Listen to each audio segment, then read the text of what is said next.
खालीलपैकी कोणती संकल्पना हॅना अॅरेंट यांच्या राजकीय विचारांना मध्यवर्ती विचार आहे? म्हणजेच मध्यवर्ती विचार केंद्रबिंदू. तर काय म्हणता येईल? ऑप्शन नंबर बी निरंकुशतावाद म्हणजेच टोटॅलिटेरियनिझम. ह्या ज्या काही हॅना अॅरेंट आहेत त्यांनी नाझी जर्मनी आणि स्टॅलिनकालीन जे काही सोव्हिएत रशिया होतं या व्यवस्थांचा सखोल अभ्यास केलेला आपल्याला दिसतात.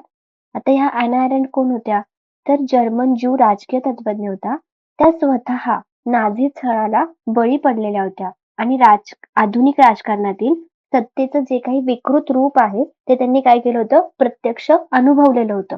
म्हणून आपल्याला त्यांच्या लेखनामध्ये राजकीय अनुभव आणि तात्विक विश्लेषण जास्त दिसतं किंवा याचं मिश्रण दिसतं.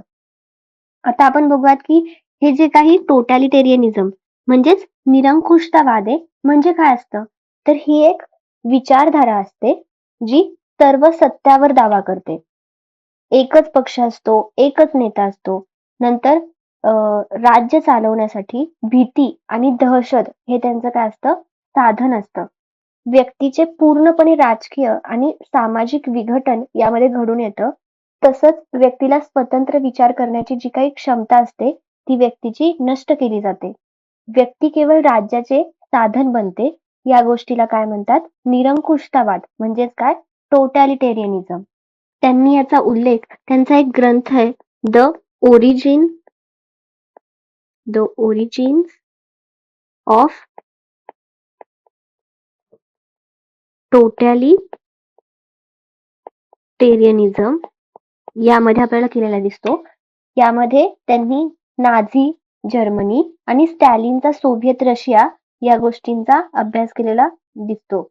निरंकुशतावाद हा पारंपरिक अत्याचारापेक्षा वेगळा असून तो मानवी स्वातंत्र्याच्या मुळावरच घाव घालतो असं त्यांनी दाखवून दिलं होतं. आता आपण बघूयात की हे बाकीचे पर्याय का चुकीचे आहेत. तर आता मगाशी मी तुम्हाला हे उपयुक्ततावाद याबद्दल सांगितलं, त्यालाच आपण काय म्हणतो? युटिलिटेरियनिझम. हे कुणी सांगितलं? तर बेंथम यांनी ही काय मांडली? संकल्पना मांडलेली आहे. याचा अर्थ काय होतो? की सर्वाधिक लोकांचे सर्वाधिक सुख ही काय त्यामागची भूमिका आहे.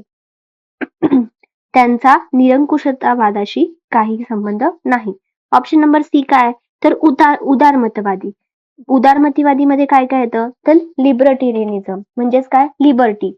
व्यक्तिगत स्वातंत्र्य किंवा नॅचरल स्वातंत्र्य या सगळ्या गोष्टी कशात येतात? उदारमतवादामध्ये येतात.